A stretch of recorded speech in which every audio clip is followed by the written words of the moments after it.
aguardaria uns 3, 4 meses, mas eu tinha muita urgência. Eu vou começar por esse caso. Tá bom, mas tá bom. Fica à vontade. Tenho alguns casos aqui, mas... Não, fica à vontade. Vai dar tempo de resolver tudo. Mas que o professor você ganha um amigo para a vida aqui, que é o mais importante, tá? Opa, eu espero acompanhar a carreira do senhor e quem sabe um dia eu chegue ali a 10% do que o senhor é hoje. Ah, imagina, que isso. Estou aqui para te ajudar. Vamos lá. Primeiro caso, Dona Helena, 85 anos, imóvel valendo 2,5 milhões de reais. Ela queria vender o imóvel, quer ainda, e aí ela porque queria fazer um processo de uso capião no cartório, e aí o que acontece? Eu não sei se o senhor está acompanhando a jurisprudência aqui, quando tem contrato, tá, veja só, contrato, herdeiro, herança, eu diria que 100% da jurisprudência do Tribunal de Justiça em segunda instância de Santa Catarina está indefinindo os usucapiões que tem contrato por causa da usucapião derivada. Eles estão dizendo assim, tem contrato de compra e venda, não cabe usucapião. Eles estão indo naquela tese do Silvio Salvo Venosa que diz que a usucapião originária é aquela que a pessoa chegou no terreno, se ocupou dele e ali ela permaneceu por 10, 15 anos. Eles só estão deferindo nesses casos. Se tem contrato, uso capião de laje, eles não aceitam se a parte de baixo é da família de quem construiu em cima. Eles não estão considerando como uso capião originário. E você vê... assim, eu posso... O doutor me falando isso, você vê como que é, né, doutor? Por isso, eu sempre... Desculpa, cortei o doutor, perdão. Mas por isso eu sempre defendo, né, casos polêmicos, nós temos que fazer uso capião o quê? Judicial, né? Ou seja, casos polêmicos, não dá para fazer uso capião extrajudicial igual vendem para nós na internet. E outra, hoje o uso capião tem que ser blindado. Então, muitas vezes, um uso capião que você tem um justo título de boa-fé, você fala, vou escolher o uso capião ordinário, que é aquele que exige justo título de boa-fé. Compensaria deixar ele de lado e fazer o extraordinário e usar o justo título de boa-fé só para convencimento, não como título a requisito, para a gente poder fugir desses julgados, né? Complicado. Então, aí, nesse caso especificamente dessa senhora, como ela não queria entrar com...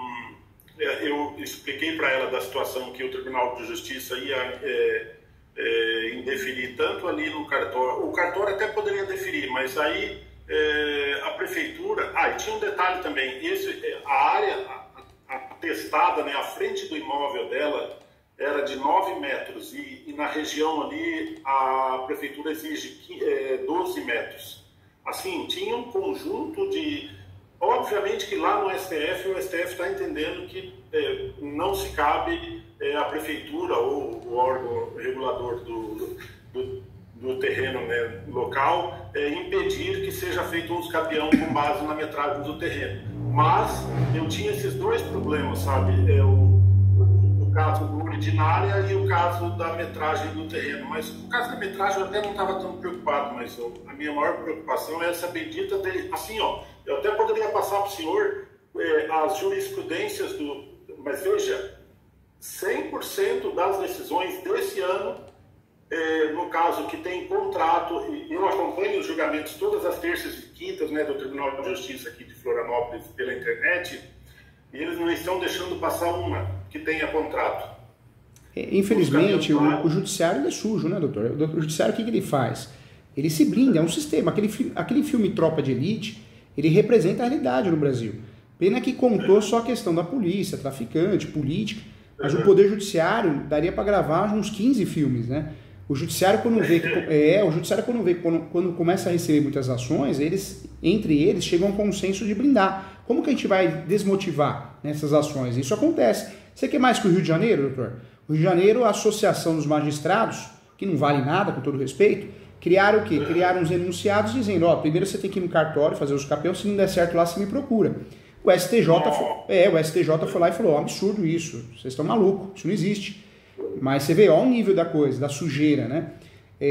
Nós advogados juristas, eu acho que ainda não, né? Eu respeito muito juízes, tenho muita amizade com juiz aqui. Foi na minha casa, dá aula comigo, tem muita gente boa. Mas tem muita gente ruim, né? Muita gente sem vergonha, corrupção. E esses juízes são piores que bandidos, alguns juízes, né? Porque é um sistema que doa quem doer, eu vou me livrar, né? Jurisdição defensiva, né? Por isso a gente precisa blindar a nossa peça e fazer com que ela chegue em terceiro grau, quando o caso é polêmico, contraditório, justamente para evitar isso, né? Eu estou colocando isso para os meus clientes. Legal, legal. Eu estou fechando uma cliente aqui em Itajaí, esse é um dos casos, aí eu já vou trazer para o senhor agora isso. Tá. A mãe da pessoa que me procurou, ela mora no imóvel há 30 anos, a avó da cliente que me procurou disse que são 11 irmãos e todos os irmãos sabem que a mãe dos tios dela, né, doou em vida esse terreno para essa cliente que me procurou. E aí ela está decidida, ela vai entrar com o uso campeão. Eu sei que aqui em Santa Catarina já vai bater cabeça, tá? Tanto em primeira e segunda instância, mas ela diz que está decidida a esperar o STJ. Legal. Esse caso, você acha que é tranquilo? É um caso interessante. Na verdade, graças a Deus, né, tudo tem um lado bom e um lado ruim. O judiciário realmente é uma instituição que está deixando a desejar cada vez mais. Até os bons profissionais que eu conheço, eles estão desmotivados, porque é um sistema, né, que corrompe. Mas ainda bem, a título de uso campeão em direito imobiliário, o terceiro grau está mandando muito bem, principalmente a terceira turma, a quarta turma. Então nós temos decisões maravilhosas. Então, muitas vezes a gente não ganha em primeiro grau, segundo grau, né?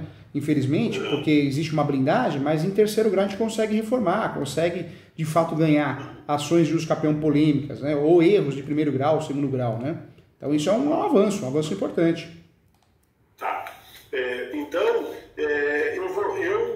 eu queria falar com o senhor assim, hoje, mais assim, para ver se o senhor vê alguma situação muito difícil nesses casos que eu estou trazendo aqui para o senhor. Mas com base, o que me levou a ligar para o senhor hoje? Eu vi um vídeo agora essa semana, eu diria que esse vídeo aqui é o vídeo mais top que o senhor tem, tá? Que legal. Em que fala de uma pessoa na mesma condição de consulente com o senhor aí, e aí o senhor falou da terceira e quarta turma. Alô? Oi, eu tô aqui, viu? Tô te ouvindo. Ah, tá. Que o senhor fala da terceira e da quarta turma, que lá a terceira e a quarta turma estão entendendo que cabe o uso campeão em imóvel de herança, né? Que na verdade ali não seria nem herança, teria a mãe da minha cliente já doou o imóvel para ela, né? Faleceu e tal. E como eles estão já querendo ingressar mesmo esperando o STJ, sabendo que aqui embaixo, vou chamar embaixo Itajaí e Santa Catarina e Florianópolis não vai ser concedido, eles vão aguardar chegar em Brasília.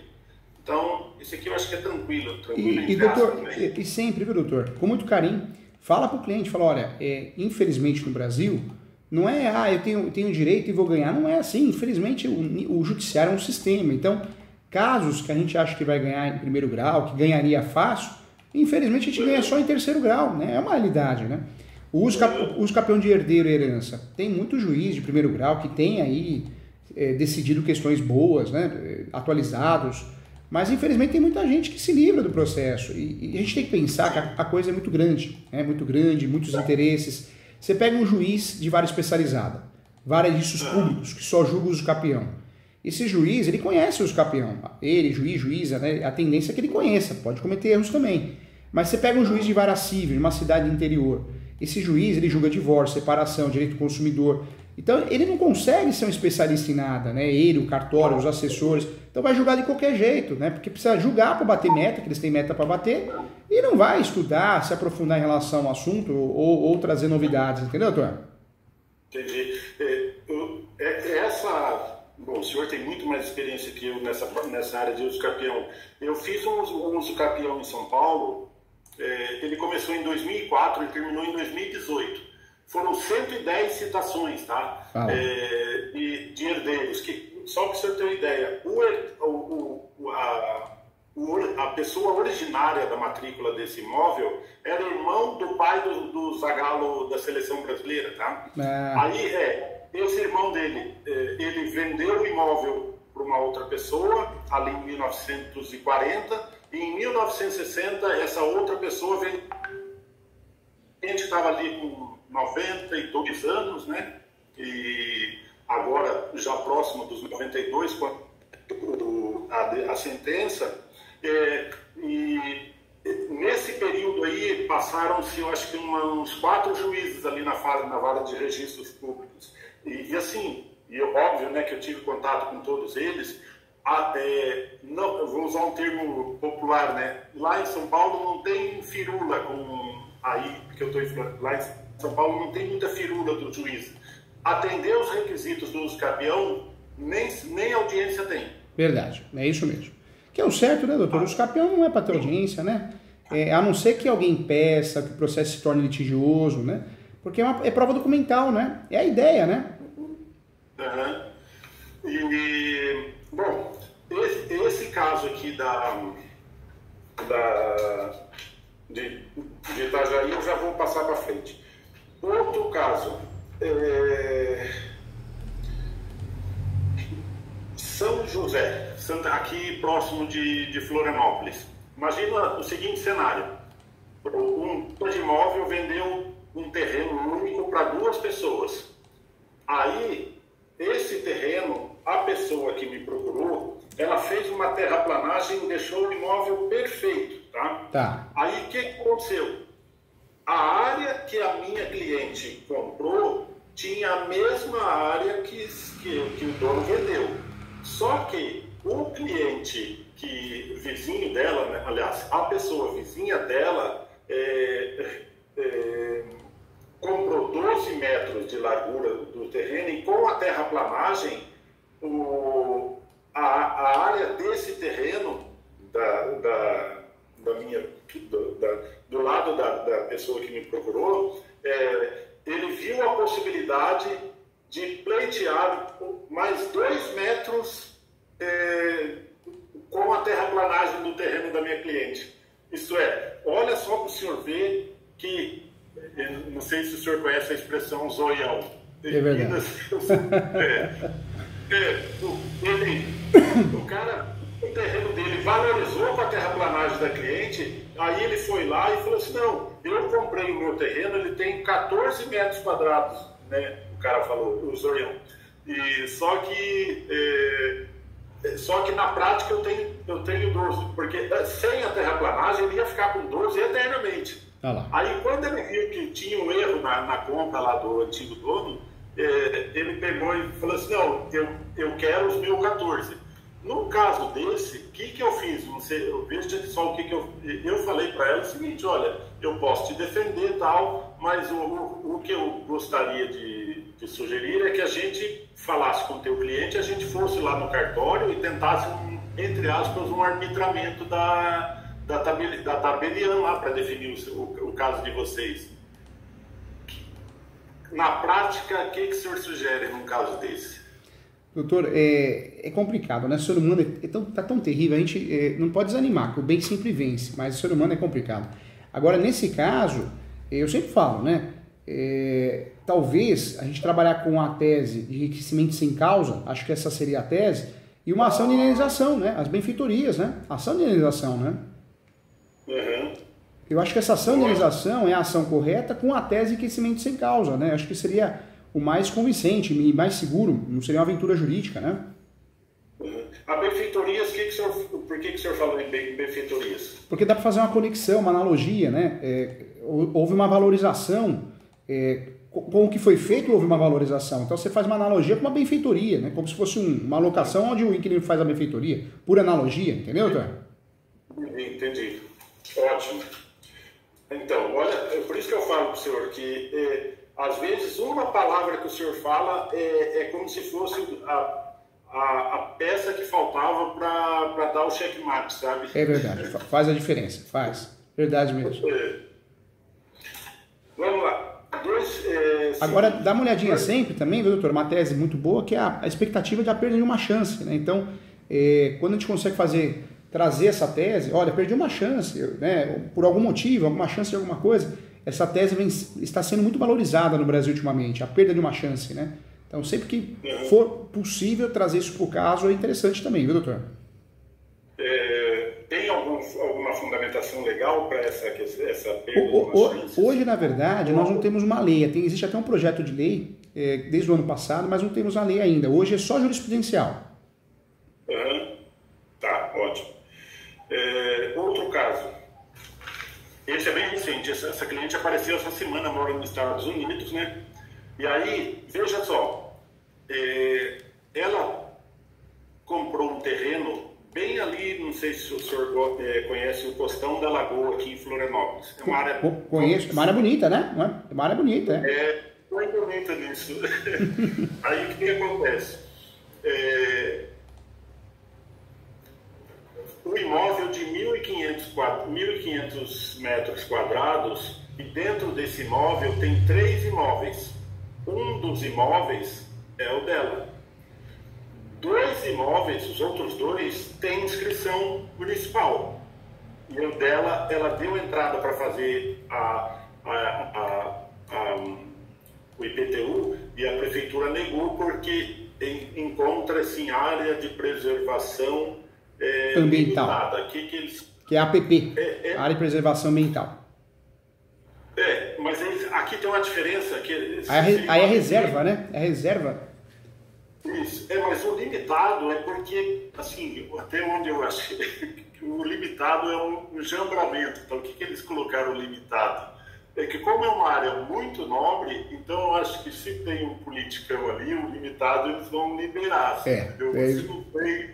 Ô, Brasil, né? Aí o que acontece? Ela deu entrada faz 2 anos, indeferiram, e aí agora ela me procurou e eu estou tentando, qual que seria a minha sugestão nesse caso? O senhor acha, como ela já está ali desde 2016, uso capião é área privada, tudo, tá? Haveria algum impedimento muito substancial em relação ao uso capião em APL, ou APP, ou APA aqui? Não tem, doutor. Na verdade, o uso capião como é forma originária, por mais que a matrícula tenha gravames, por mais que a área seja de reserva legal, de APP, mesmo assim você consegue fazer uso capião. É claro que você vai ter os problemas administrativos, né? Algumas áreas de APP, 30% da área você não pode mexer, uma área de reserva legal, também uma porcentagem você não possa fazer nada. Então esses problemas administrativos nós vamos ter normalmente, mas registralmente falando, o doutor consegue fazer uso capião com muita facilidade. Hoje no Brasil, na verdade, a limitação que nós temos de uso capião, de fato, ainda continua sendo imóvel público, mas cheio de exceções. Então hoje dá para fazer uso capião de imóvel público, sem destinação social, desafetado, e no último caso de domínio útil, né? Mas em regra APP, preservação, reserva legal, não, dá para fazer do mesmo jeito, viu, doutor? Então aqui o senhor não vê um impedimento assim pesado assim para não vejo o capião naquele terreno. O ideal seria um capião extraordinário, né? Sempre extraordinário. Tem um livro meu que é As 36 Espécies de Uso Capião. Não sei se o doutor teve acesso, ele é pequenininho, mas ele é gostoso de ler. Porque a faculdade de Direito ele ensina 3 espécies, é muito pouco, né? É muito pouco. E nessas 36 espécies de uso capião que existem no Brasil, eu sempre falo, a gente, quando possível, vamos usar sempre o 1238, porque é o uso capião que permite até má fé. Então a chance de a gente perder esse uso capião é remota, né? Tá, perfeito. Outro caso, uma outra cliente, esse caso é bem público mesmo, mas sabe quando esse CDHU tem o CNPJ empresa mista? Nesse caso, a cidade, foi a cidade mesmo, o município, construiu esses imóveis populares ali, né? O imóvel tem 125 metros quadrados. A moça abandonou, a pessoa beneficiária lá desse imóvel, ela abandonou o imóvel, o teto caiu, as portas o pessoal estava usando lá para se drogar. Aí eu ia pegar o caso dela como uso capião, mas eu desisti porque quando eu vi o CNPJ era bem público e tal, e eu pensei em colocar um especial ali, né, 5 anos. Ela está há 5 anos, ela entrou lá em 2019, já deu 5 anos. Já bateu 5 anos já. Tá. Esse caso, mesmo o bem público, pelo que eu andei estudando, diz que o bem público, até 2001, ele era tranquilo você entrar com um uso capião especial nesse caso. No caso dela, que é de agora, o senhor vê que é impossível, possível? O que Olha, doutor, hoje, em relação ao uso capião que envolva bem público, eu só faria, né, se fosse o 1238. Quando a gente não consegue atingir o lapso temporal que a gente precisa, de 15 anos, 10 anos, a estratégia é usar ou a soma da posse. Então eu vou somar a posse com o antecessor, sempre o antecessor, não posso somar com mais pessoas, né, o efeito cascata, só com o antecessor. Essa soma de posse ela pode ser onerosa ou não onerosa. E a outra tese que nos ajuda a resolver isso é a posse complementar. Ou seja, eu consigo fazer o uso capião utilizando a posse que o uso capião o tempo que o uso capião demorar judicial, essa posse não é perdida, ela é somada conforme decisão do STJ. Uso capião de imóvel público, eu sempre fugiria, viu, doutor, do uso capião constitucional. Por quê? O uso capião constitucional é traiçoeiro, né? Ele é muito bom, tem casos que cai como uma luva, mas infelizmente tem juiz que faz confusão, tem juiz que entende que esse uso capião exige de fato a boa-fé, né? E talvez pelo fato de ser imóvel público ele arrume uma desculpa para julgar de forma contrária, né? Tá, entendi. Deixa eu ver aqui. E o doutor pode usar esse julgado, viu, doutor? Esse julgado ele é recente, né? O prazo para uso capião pode ser completado no decorrer do processo judicial. Anota aí, doutor, é o julgado, é o RESP 13 61 226. 226. 1361 226. Isso, esse julgado é legal. Outro caso, esse aqui eu perdi porque a cliente achou os honorários elevados. Essa experiência que eu tive de uso capião, eu achei ele extremamente trabalhoso, tal, né? E aí, assim, eu estabeleci um limite para fazer esse uso capião, que seria em torno de R$10 mil. Mas assim, por que esse limite? Isso em primeira instância, tá? Se eu estou em Florianópolis, se o caso vir para mim aqui em Florianópolis, eu faço tanto o uso capião e a apelação em Florianópolis, eu faço por esse preço, porque eu não estou deslocando, tal, não tem que fazer a perícia, vamos por daqui a 200 quilômetros, tal, deslocar e audiência. Assim, a faixa de honorários para um uso capião, entre aspas, normal, aí, sabe, o senhor acha que esse valor tá bom para começar? Como é que o senhor... Você sabe, doutor, eu sempre tenho que analisar, a tabela da OAB, ela fala de 10% a 20% do valor do imóvel. A tabela da OAB, a gente sabe que, infelizmente, ela não corresponde à realidade, ou ela é muito superior ou muito inferior, ou ela causa prejuízo ao advogado, ou ela causa prejuízo à parte. É uma tabela muito mal feita, muito mal fundamentada. A OAB em relação à tabela da OAB, eu diria que é uma gestão desastrosa, né? Sempre foi assim. Ela é uma tabela lunática, né? Ela não existe de fato.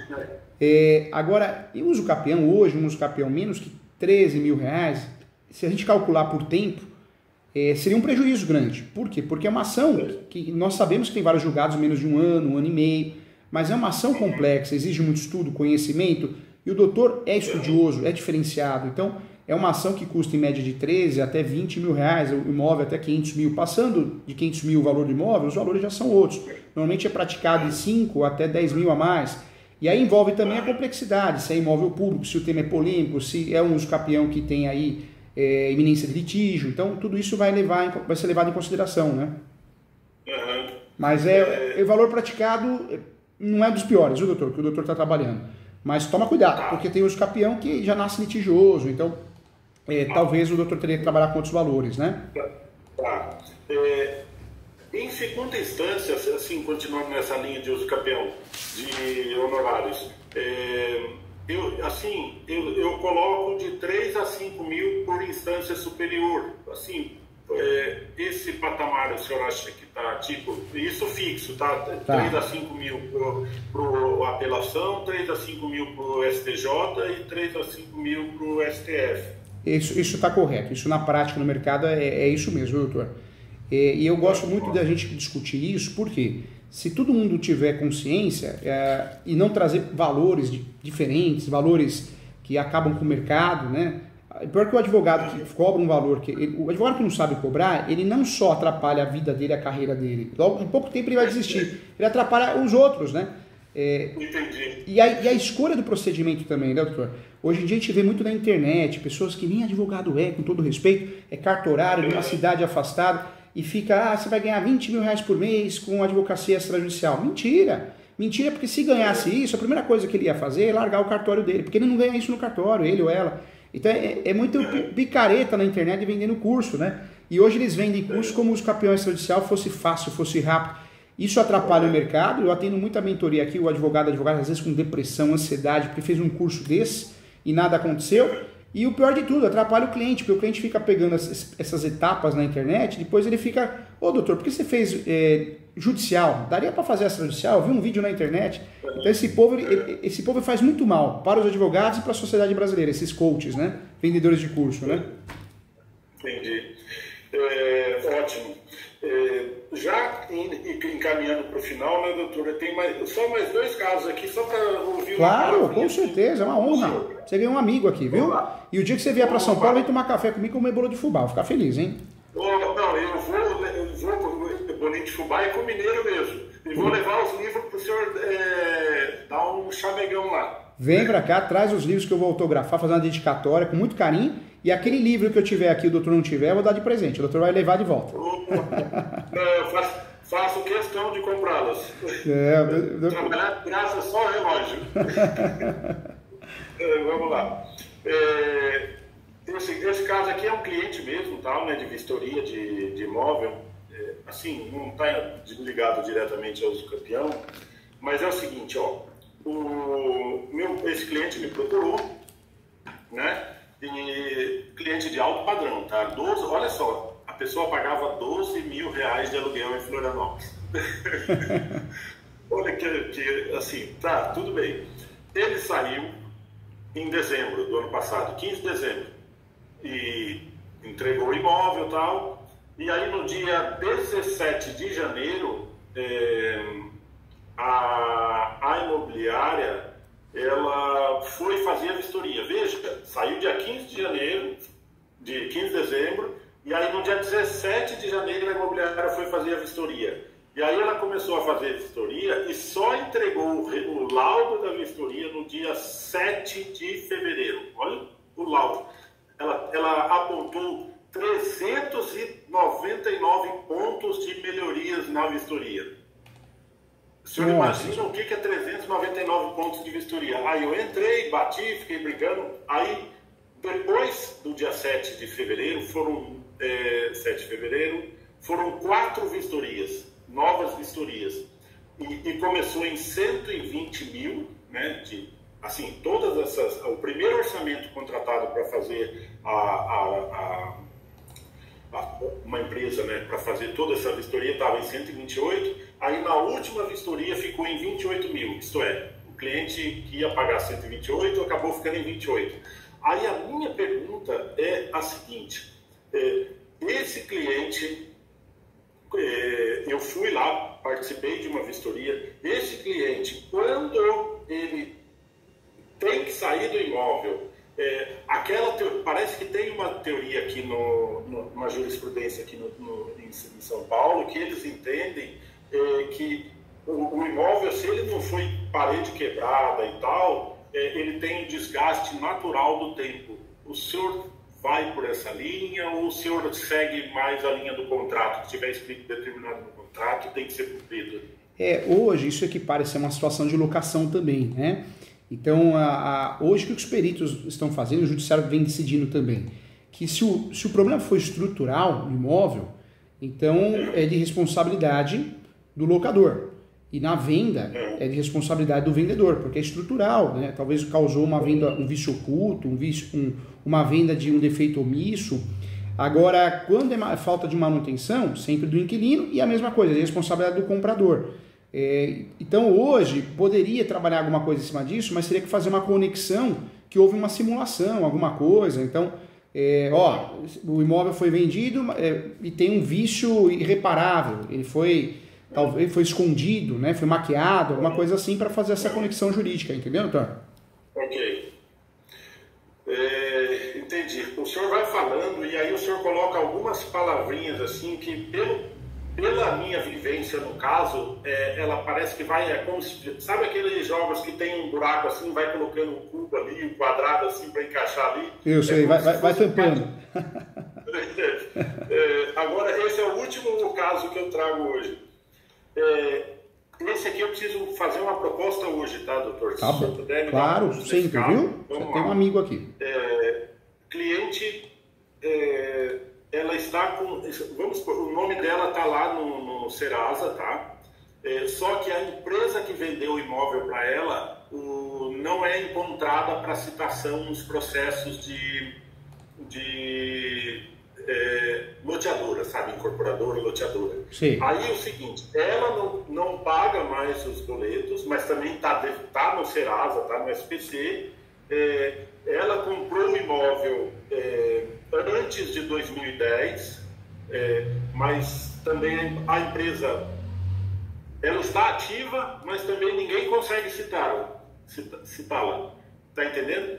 Empresa ativa, mas eu estou vendo que eu faço algumas pesquisas ali no Tribunal de Justiça, eu só vejo que estão tentando citar, não acho o dono da empresa e tal, mas a minha cliente também deve para essa empresa. Num caso mais específico ali, o senhor acha que o juiz, se ela entrar, lógico que eu vou alegar que a cliente não consegue pagar os boletos, porque ela não consegue conversar com a empresa, com o financeiro da empresa e tal. O que o senhor veria numa situação dessa? Uma coisa que eu venho fazendo, tem dado certo, às vezes, doutor, a gente esquece muitas vezes, a gente lembra só da notificação extrajudicial, mas hoje no sistema do TJ você consegue cadastrar a notificação judicial, né? Então, você manda uma notificação no sistema do TJ mesmo, como se fosse uma inicial, só que não tem valor, não tem julgamento, né? Só que o interessante, quando você distribui uma notificação judicial, você vai recolher via correio, como se fosse uma ação mesmo, não tem valor de julgamento, não vai ter julgamento nenhum, mas a outra parte fica preocupada, se assusta, se preocupa, né? Então, é interessante talvez trabalhar com a notificação judicial, chamando para um acordo, alguma coisa assim. Doutor, já pensou nessa estratégia? Talvez seja interessante, né? Eu até vi o senhor falando isso num dos vídeos do senhor, mas a minha preocupação foi nesse caso aqui, agora que o senhor trouxe esse assunto aqui em tela aqui, né? Tem custos essa operação, assim, ou é aquele custo, sei lá, por valor de irrisório ali? Como que ficam as custas dessa notificação? Na verdade, o doutor pode jogar um valor simbólico, coloca um valor lá de meio salário mínimo, né? E aí, feito isso, recolhe só o valor mínimo, ou seja, os R$80. Não precisa jogar um valor alto, joga um valor simbólico, é uma notificação extrajudicial, entendeu? O juiz consegue, eles normalmente atendem a essa petição? Na verdade, como não tem valor de decisório, o juiz só pede para notificar a parte. Você está usando o Poder Judiciário para notificar, como se fosse uma notificação extrajudicial mandada por correio, só que você vai usar o sistema do fórum. Perfeito. Então era isso, doutor. Muito obrigado. Eu que agradeço, viu? Precisar, estou sempre aqui para te ajudar, para a gente conversar, para tirar o peso das costas, para te proteger, viu? Quero o seu bem, seu sucesso na tua vida sempre. Doutor, eu vejo lá que o senhor, de vez em quando, o senhor fala assim, se o senhor faz parceria também, né? Se aparecer um caso, aqui um tempo atrás, eu vou, aqui já não é nem mais consultoria, porque já faz tanto tempo que aconteceu isso, a avó dele doou para ele um terreno que um dos terrenos era o fórum da cidade. Sim. Aí, isso foi feito, doação e tal. Só sei que o tio dele reverteu na justiça essa doação, né? Esse moleque ainda, ele pegou uma doença nesse meio tempo, os pais faleceram, acho que ele tinha uma doença congênita que vinha dos pais, e aí ele, assim, era uma causa gigantesca. Eu até conhecia um juiz aqui em Florianópolis, levei o caso para ele, mas ele falou assim, um caso desse a pessoa teria que adiantar pelo menos uns 100 mil para começar, porque a gente vai bater com gente grande aqui. Assim, eu sei que o senhor é determinado, o senhor não vê problema na frente no caso desse. Se aparecesse um caso desse, a gente poderia ali fazer uma parceria? Claro, com certeza. Faço parceria com muitos colegas, muitos alunos, posso fazer parceria fazendo junto, talvez dando um parecer, talvez uma mentoria. Eu ajudo do jeito que o doutor quiser, da melhor forma, que for melhor, mais rentável para o doutor, viu? Só para ter uma noção, para não ficar toda hora incomodando o senhor. Imagina. Um parecer para petição, assim, num caso bom, assim, o senhor tem uma noção de valor?